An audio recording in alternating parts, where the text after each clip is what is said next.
ਹਰੇਕ ਸੜਕ ਤੇ ਨਾਕਾ ਲਾ ਰੱਖਿਆ ਇਹਨਾਂ ਨੇ। ਫਿਰ ਉਹ ਕਿਹੜੀਆਂ ਸੜਕਾਂ ਨੇ ਦੱਸੋ ਤੁਸੀਂ? ਦੁਨੀਆ ਭਰ ਚ ਟੋਲ ਟੈਕਸ ਨੇ, ਪਰ ਟੋਲ ਟੈਕਸ ਕੰਪਲਸਰੀ ਨਹੀਂ ਹੈਗੇ, ਆਪਸ਼ਨਲ ਰੂਟ ਹੈ ਉਹ।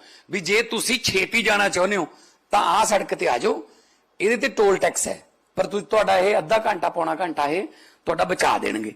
ਜੇ ਤੁਸੀਂ ਨਾਰਮਲ ਜਾਣਾ ਚਾਹੁੰਦੇ ਹੋ ਤਾਂ ਆਹ ਸੜਕ ਹੈ, ਇਹ ਤੇ ਥੋੜਾ ਜਿਹਾ ਟ੍ਰੈਫਿਕ ਹੈ।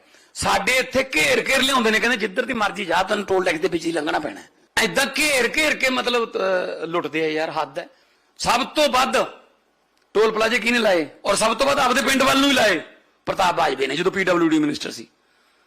ਚੰਡੀਗੜ੍ਹੋਂ ਕਾਦੀਆਂ ਵਾਲੇ ਪਾਸੇ ਜਾਣਾ ਨਾ, ਇੱਧਰ ਡੇਰਾ ਬਾਬਾ ਨਾਨਕ ਵਾਲੇ ਪਾਸੇ, ਆਹ ਹੁਸ਼ਿਆਰਪੁਰ ਦੇ ਵਿੱਚ ਦੀ ਹਰ 20 ਕਿਲੋਮੀਟਰ ਬਾਅਦ ਰੋਹਨ, ਰਾਜਦੀਪ, ਹੋਰ ਪਤਾ ਨਹੀਂ ਕਿਹੜੇ ਕਿਹੜੇ ਸਾਰੇ ਚੱਕਤੇ ਅਸੀਂ ਕਿਹਾ ਆਰਾਮ ਨਾਲ ਜਾਓ ਯਾਰ, ਛੱਡੋ ਪਰੇ।